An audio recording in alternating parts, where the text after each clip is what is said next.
అందరికీ నమస్కారం. ఎలా ఉన్నారు? ఇండియా జియోగ్రఫీ గురించి ఒక ప్రత్యేకత ఏమిటంటే ఇక్కడ మీకు అన్ని రకాల ఫిజియోగ్రాఫిక్ డివిజన్స్ కనిపిస్తాయి. అందులో ఒకటి Thar hot desert. But imagine ఒకవేళ నేను చెప్తే ఆఫ్టర్ ఏ ఫ్యూ డికేడ్స్ ఈ ఫిజియోగ్రాఫిక్ డివిజన్స్ ఇండియా దగ్గర ఉండదని నేను చెప్తే మీరు నమ్ముతారా? యాక్చువల్ గా ఇది నేను చెప్పట్లేదు, కానీ రీసెంట్ గా ఎర్త్ ఫ్యూచర్ జనరల్ లో పబ్లిష్ అయిన ఒక స్టడీ చెప్తుంది. ఈ స్టడీ ప్రకారం థార్ డెజర్ట్ లో గ్రీనరీ స్లోగా పెరిగిపోతుంది అండ్ కమింగ్ 50 to 100 years లో అది కంప్లీట్ గా గ్రీన్ అయిపోతుందని. బట్ ఇది గుడ్ న్యూస్ కాదు, ఇండియాకి ఇది ఒక వార్నింగ్ బెల్ లాగా ఉంది. బట్ మీరు ఆలోచించవచ్చు, గ్రీనరీ అవుతున్నందుకు హ్యాపీగా ఉండాలి కానీ గుడ్ న్యూస్ కాదంటారు ఏంటి అని. మనం ఫస్ట్ ప్లాంటేషన్ గురించి అలాగే ఎఫారెస్టేషన్ గురించి క్లియర్ గా తెలుసుకుందాం. ఆ తర్వాత థార్ డెజర్ట్ లో గ్రీనరీ పెరగడం ఎందుకు బ్యాడ్ థింగ్ అని కంప్లీట్ గా తెలుసుకుందాం. థార్ డెజర్ట్ ఇండియాకి చాలా ఇంపార్టెంట్. అది లేకుండా ఇండియా డ్రాస్టిక్ ఇంపాక్ట్స్ ని ఫేస్ చేయాలి. సో ఈ వీడియోలో కరెంట్ జియోగ్రాఫికల్ ఫినామినన్ గురించి క్లియర్ గా మాట్లాడేసుకుందాం. సో ఏం మాత్రం లేట్ చేయకుండా వీడియోలోకి వెళ్ళిపోదాం. India largest state Rajasthan. ఈ థార్ డెజర్ట్ వెస్టర్న్ సైడ్ లో లొకేట్ అయింది. వరల్డ్ లోని 20th లార్జెస్ట్ స్టేట్ ఇది. అదే విధంగా ఇది వరల్డ్ లోని one of the most densely populated desert కూడా. ఇన్ఫాక్ట్ రాజస్థాన్ హ్యూమన్ పాపులేషన్ లో 40% ఈ రీజన్ లోనే ఉంటారు. నార్త్ లో ఇది సట్లుజ్ రివర్ నుంచి స్టార్ట్ అయ్యి సౌత్ లో రనన్ ఆఫ్ కచ్ వరకు, ఈస్ట్ లో అరవాలి నుంచి స్టార్ట్ అయ్యి వెస్ట్ లో ఇందస్ రివర్ వరకు స్ప్రెడ్ అయింది. అంటే 85% థార్ డెజర్ట్ ఇండియాలోనే ఉంది, మిగతా 15% పాకిస్తాన్ లో ఉంది. కరెంట్లీ థార్ డెజర్ట్ ఇండియాకి చాలా ఇంపార్టెంట్. ఫస్ట్లీ ఇది మినరల్స్ రిజర్వ్స్ లో రిచ్ లో ఉంది, like phosphorite, gypsum and kaolin. ఇవి చాలా మెటీరియల్స్ కి యూజ్ చేస్తారు, from cement to fertiliser. Thar desert లో solar and wind energy plants కూడా ఎస్టాబ్లిష్ చేస్తారు.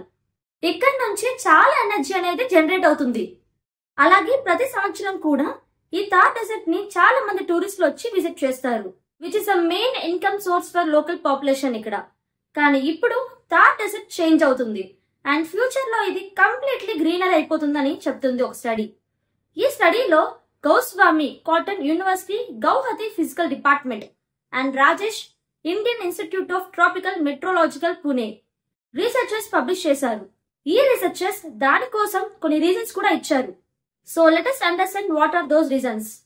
ఫస్ట్ రీజన్ ఏంటంటే global shift of Indian monsoon. Indian monsoon లో షిఫ్ట్ గురించి అర్థం చేసుకునే ముందు అసలు ఇండియన్ లోకి మాన్సూన్ ఎలా ఎంటర్ అవుతుందని తెలుసుకుందాం. ఇది Indian ocean and India south west direction నుంచి మాన్సూన్ విండ్స్ ఇండియన్ పెనిన్సులాకి రీచ్ అవుతాయి. ఇవి 2 బ్రాంచెస్ లో డివైడ్ అవుతాయి. ఒక branch bay of Bengal direction కి వెళ్తుంది, ఇంకో బ్రాంచ్ వచ్చేసరికి అరేబియన్ సీ డైరెక్షన్ కి వెళ్తుంది. Arabian sea branch Indian western Ghats తో కొలైడ్ అవుతుంది అండ్ ఈ మాయిశ్చర్ వెస్టర్న్ గేట్స్ లోనే లూజ్ అవుతుంది. కానీ కొన్ని winds Gujarat and Aravali ranges cross చేసి పంజాబ్, హర్యానా అండ్ ఢిల్లీ రీజన్స్ కి రీచ్ అవుతాయి అండ్ అక్కడ రెయిన్ పడుతుంది. ఎందుకంటే Aravali range discontinuity and low height వల్ల మాన్సూన్ విండ్స్ ని స్టాప్ చేయలేకపోతాయి. ఎందుకంటే ఈ monsoon winds Aravali windward side లో రెయిన్ పడకుండా ముందుకు మూవ్ అవుతాయి. ఇంకో విషయం ఏంటంటే బే ఆఫ్ బెంగాల్ బ్రాంచ్ విండ్స్ మొత్తం ఈస్ట్ డైరెక్షన్ కి వెళ్తుంది. ఈస్ట్ కోస్ట్ నుంచి ఇండియాలో ఒడిస్సా, యూపీ, ఛత్తీస్గఢ్ రీజన్స్ లోకి రెయిన్ పడుతుంది. కానీ అబ్జర్వ్ చేసే పాయింట్ ఏంటంటే మాన్సూన్ విండ్స్ ఈస్ట్ డైరెక్షన్ లోకి ఉంటుంది. అందుకే నార్త్ ఈస్ట్ ఇండియాలో హెవీ రెయిన్స్ ఉంటాయి అండ్ లష్ గ్రీన్ ఫారెస్ట్ కూడా కనిపిస్తాయి. కానీ రీసెర్చ్ ప్రకారం ఇప్పుడు India monsoon west west direction లో ఎక్స్టెండ్ అవుతుంది and slowly Thar desert region కి రీచ్ అవుతుంది. అందుకే మాన్సూన్ విండ్స్ వల్ల థార్ డెజర్ట్ లో రెయిన్ ఫాల్ పెరిగిపోతుంది. Observation and climate model simulation use చేసి తెలిసింది. 1901 నుంచి 2015 వరకు India and Pakistan semi arid north west region లో రెయిన్ ఫాల్ 10 to 15% వరకు ఇంక్రీజ్ అయింది. అండ్ రెయిన్ ఫాల్ పెరగడం వల్ల థార్ డెజర్ట్ లో వెజిటేషన్ గ్రోత్ ఇంక్రీజ్ అవుతుంది, which is greenifying the Thar. Second reason ఏంటంటే క్లైమేట్ చేంజ్. ఈ క్లైమేట్ చేంజ్ వల్ల ఇండియన్ ఓషన్ లో వార్మ్ వాటర్ పూల్ అనేది ఎక్స్పాండ్ అవుతుంది. సింపుల్ వర్డ్స్ లో చెప్పాలంటే ఇండియన్ ఓషన్ టెంపరేచర్ ఇంక్రీజ్ అవుతుంది. అయితే CZ inter tropical convergence zone west direction కి షిఫ్ట్ అవుతుంది. అయితే సీజెడ్ అంటే ఎర్త్ ఈక్వేటర్ పక్కన ఉండేది ఒక లో ప్రెషర్ బెల్ట్. ఇది north and south hemisphere straight winds ని కంబైన్ అవుతాయి. అయితే సీజెడ్ వెస్ట్ డైరెక్షన్ కి షిఫ్ట్ అవ్వగానే రెయిన్ కూడా ల్యాండ్ కి వెస్ట్ డైరెక్షన్ లో షిఫ్ట్ అవుతుంది. కానీ అల్టిమేట్లీ ఇది థార్ డెజర్ట్ రీజన్ కి రెయిన్ తీసుకొస్తుంది. అలాగే green house gases continuation emission వల్ల అట్మాస్ఫియర్ కంపోజిషన్ కూడా చేంజ్ అయిపోతుంది. ఈ రీసెర్చ్ ప్రకారం మోడరేట్ గ్రీన్ హౌస్ గ్యాసెస్ ఉన్నప్పటికీ కూడా 50 to 200% రెయిన్ అనేది ఇంక్రీజ్ అవుతుంది. ఎందుకంటే green house gases emissions continuation గా పెరగడం వల్ల థార్ డెజర్ట్ లో ప్రెసిపిటేషన్ ఇంక్రీజ్ అవుతుంది అండ్ వెజిటేషన్ కూడా పెరుగుతుంది. సో దాని వల్ల థార్ డెజర్ట్ లో గ్రీన్ అయిపోతుంది. ఇంకా ఈ డెవలపింగ్ ఫినామినన్ కి థర్డ్ రీజన్ ఏంటంటే excessive irrigation Indira Gandhi canal వల్ల. రాజస్థాన్ లో Aravali east side and west side agro climatic regions గా డివైడ్ అయ్యాయి. వెస్ట్రన్ రీజన్ లో రెయిన్ ఫాల్ 25 సెంటీమీటర్స్ కన్నా తక్కువ ఉంటుంది అండ్ అక్కడ వాటర్ అవైలబిలిటీ కూడా లిమిటెడ్ గా ఉంటుంది. ఇరిగేషన్ కి రిసోర్సెస్ కూడా లేవు. అంతేకాకుండా క్రాప్ ప్రొడక్షన్ కూడా తక్కువ ఉంటుంది. ఆ రీజన్ లో government Indira Gandhi canal project announce చేసింది అండ్ కన్స్ట్రక్షన్ 1952 లో స్టార్ట్ అయ్యి 1983 లో కంప్లీట్ అయింది.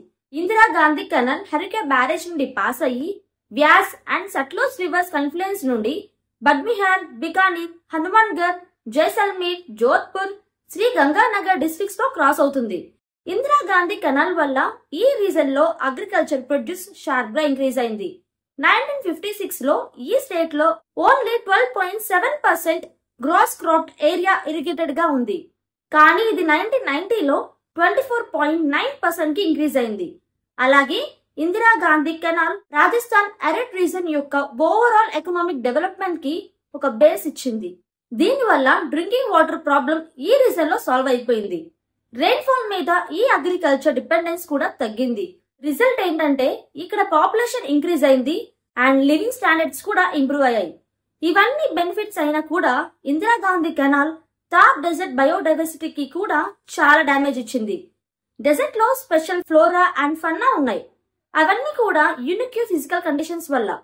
కానీ ఇందిరా గాంధీ కెనాల్ వల్ల ఇక్కడ వాటర్ అవైలబిలిటీ ఇంక్రీజ్ అయింది అండ్ దాని వల్ల ఇరిగేషన్ ఈజీ అయింది. అగ్రికల్చర్ కూడా పెరిగింది which led to drastic change in vegetation. దీని వల్ల థార్ డెజర్ట్ కంటిన్యూస్ గా గ్రీన్ అయిపోయింది. ఇక్కడ ఓవరాల్ ఇరిగేషన్ వల్ల water logging, saltation and underground imbalance effects కూడా వచ్చింది. Particularly Ganganagar, Hanumangarh and Bikaner districts లో. గంగానగర్ డిస్ట్రిక్ట్ లో ఫ్లోరాలో 21% చేంజ్ జరిగింది. అలాగే ఫౌనా కంపోజిషన్ కూడా మారిపోతుంది. ఇవి సరిగ్గా థార్ డెజర్ట్ స్ట్రక్చర్ చేంజ్ అవ్వడానికి ఫిఫ్త్ రీజన్ ఇన్వేసివ్ స్పీసీస్. 1980 నుండి 2000 వరకు సెంట్రల్ అమెరికా నుండి ఒక ప్లాంట్ స్పీసీస్ థార్ డెజర్ట్ లో ఇంట్రొడ్యూస్ చేశారు. ఈ ప్లాంట్ పేరు ప్రోస్పోసిస్ జూలిఫరా అండ్ లోకల్ లాంగ్వేజ్ లో కికర్ ఆర్ బిల్ యాటి బబుల్ అని పిలువబడుతుంది. ఈ ట్రీ నైట్రోజన్ ఫిక్సర్, సాయిల్ లో నైట్రోజన్ లెవెల్ ఇంక్రీజ్ చేస్తుంది విచ్ ఇంక్రీజెస్ సాయిల్ ప్రొడక్టివిటీ. కానీ ఇది థార్ డెజర్ట్ లో నేటివ్ ప్లాంట్స్ కి ప్రాబ్లం క్రియేట్ చేస్తుంది. ఎందుకంటే వాటికి ఈ type of nitrogen rich soil లో సర్వైవ్ అవడం కష్టం. మరియు దాని బదులు ఇతర పచ్చ చెట్లను పెరిగి మొత్తం ప్రాంతాన్ని పచ్చిగా మారుస్తాయి. ఒక similar tree acacia tortilis which is native to African savanna. Rajasthan లో శాండ్ డ్యూన్ స్టెబిలైజేషన్ కోసం ప్లాన్ చేశారు. జంతువులు సడలిన ఇసుకలో ఉండే గూళ్ళ వల్ల ప్రతికూలంగా ప్రభావితమయ్యాయి. ఉదాహరణకు ఎడారిలో నివసించే ఇసుక పిట్టలు మరియు పామ వంటి పాకలు. అంతేకాకుండా థార్ ఎడారిలో కనిపించే జంతువులకు తెరిచిన ప్రదేశాల్లో నివసించడం అలవాటు. ఇక్కడ వారు తమ ఆహారాన్ని గుర్తించి చంపగలరు. అయితే ముక్కజాలం కారణంగా ఈ అడవి జంతువుల జీవనమే ప్రమాదంలో పడింది. ఇక్కడ పనిచేస్తున్న పరిశోధకులు ఈ తీసుకొస్తున్న వర్గాలను తొలగించాల్సిన అవసరం ఉందని విశ్వసిస్తున్నారు. తద్వారా ఇక్కడ పర్యావరణ వ్యవస్థను రక్షించవచ్చు. సిక్స్త్ రీజన్ ఏంటంటే effective water management practices. Rajasthan లో థార్ డెజర్ట్ రీజన్ లో వాటర్ కి ఎక్స్ట్రీమ్ స్కార్సిటీ ఉంది. అందుకే ఇక్కడ వాటర్ మేనేజ్ చేయడం మరియు కన్సర్వ్ చేయడం చాలా ఇంపార్టెంట్. ఇక్కడ villages effective and traditional water management and conservation process ని అడాప్ట్ చేశారు. ఉదాహరణకు కొన్ని విలేజెస్ గ్రాస్ ల్యాండ్ లో షాలో ఆర్టిఫిషియల్ పాండ్స్ క్రియేట్ చేశారు. ఈ పాండ్స్ మంత్స్ నుండి ఒక ఇయర్ వరకు వాటర్ స్టోర్ చేయగలవు. అలాగే ఇంకో వాటర్ హార్వెస్టింగ్ స్ట్రక్చర్ ఉంది. దాన్ని కహిదిన్ అని పిలువబడుతుంది. ఈ స్ట్రక్చర్ డిస్టెన్స్ నుండి చూసేటప్పుడు ఫ్లాట్ ల్యాండ్ గా కనిపిస్తుంది. సర్ఫేస్ లో కూడా కొన్ని మాయిశ్చర్స్ ఉంటుంది. కానీ డిస్టెన్స్ లో సాయిల్ డ్యామ్ ఉంటుంది. హైట్ 1 మీటర్ కన్నా తక్కువ ఉంది అండ్ అది చాలా మీటర్స్ వరకు ఎక్స్టెండ్ అవుతుంది. మాన్సూన్ రెయిన్ వల్ల కహిదిన్ వాల్ వాటర్ ఫ్లోయింగ్ ని బ్యారియర్ లాగా యాక్ట్ చేస్తుంది. ఇప్పుడు కహిదిన్ ఒక సైడ్ మాన్సూన్ రెయిన్స్ వల్ల వాటర్ లో సబ్మెర్జ్డ్ అవుతుంది అండ్ మాయిశ్చర్ రిటైన్ చేస్తుంది. రాజస్థాన్ లో వాటర్ మేనేజ్మెంట్ టెక్నిక్స్ కూడా ఉన్నాయి. రీసెర్చర్స్ ఈ టెక్నిక్స్ కి తార్ ని గ్రీనిఫై చేయడంలో హెల్ప్ చేయొచ్చు అని చెప్తున్నారు. ఇప్పుడు క్వశ్చన్ ఏంటంటే, తార్ డెజర్ట్ గ్రీన్ అయిపోతే ఏం జరుగుతుంది? మీరు తెలుసుకోవాలి. తార్ డెజర్ట్ గ్రీన్ గా మారితే భారతదేశంలో వర్షాకాలం బలహీనంగా ఉండే అవకాశాలు ఉన్నాయి. కానీ ఎలా? ఇప్పుడు మనం తెలుసుకుందాం. ఇది తార్ డెజర్ట్. ఇక్కడ సమ్మర్ సీజన్ లో టెంపరేచర్స్ చాలా ఎక్కువగా ఉంటాయి. హై టెంపరేచర్ వల్ల ఎయిర్ మాలిక్యూల్స్ తార్ డెజర్ట్ లో వార్మ్ అవుతాయి. వార్మ్ అయిన ఎయిర్ మాలిక్యూల్స్ పైకి ఎగరడం ప్రారంభిస్తాయి అండ్ సర్ఫేస్ లో ఎయిర్ మాలిక్యూల్స్ తగ్గిపోతాయి. ఇది లో ప్రెషర్ జోన్ క్రియేట్ చేస్తుంది. సౌత్ వెస్ట్ మాన్సూన్ విండ్స్ ఇండియాకి ఎంటర్ అయినప్పుడు తార్ డెజర్ట్ లో ఉన్న ఈ లో ప్రెషర్ జోన్ మాన్సూన్ విండ్స్ ని అట్రాక్ట్ చేయడంలో హెల్ప్ చేస్తుంది. విండ్స్ హై ప్రెషర్ జోన్ నుండి లో ప్రెషర్ జోన్ కి మూవ్ అవుతాయి.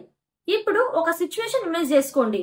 తార్ అనేది పచ్చగా అయిపోతే ఈ సిచ్యువేషన్ లో తార్ లో ఉన్న వెజిటేషన్ వల్ల తార్ టెంపరేచర్ సమ్మర్ సీజన్ లో ఎక్కువ ఇంక్రీజ్ అవ్వదు and extreme low pressure zone కూడా ఫామ్ అవ్వదు. అప్పుడు Thar desert south west monsoon winds ని అట్రాక్ట్ చేయలేకపోతుంది. అందుకే మాన్సూన్ విండ్స్ ప్యాటర్న్ ఇండియాలో చేంజ్ అవ్వచ్చు. ఒకవేళ తార్ డెజర్ట్ అనేది పచ్చగా మారిపోతే డెజర్ట్ ఎకోసిస్టమ్ కూడా డిస్ట్రాయ్ అవుతుంది. ఇప్పుడు క్వశ్చన్ ఏంటంటే, తార్ డెజర్ట్ గ్రీనిఫికేషన్ ని స్టాప్ చేయొచ్చా? మ్యాన్ మేడ్ రీజన్స్ ని ఎలిమినేట్ చేసి తార్ డెజర్ట్ గ్రీనిఫికేషన్ ప్రాసెస్ ని స్లో చేయొచ్చు. కానీ ఈ ప్రాసెస్ ఎలా చేయాలంటే, తార్ డెజర్ట్ లో లోకల్ పాపులేషన్ కి హార్మ్ అవ్వకుండా India or Thar biodiversity protect చేయాలి.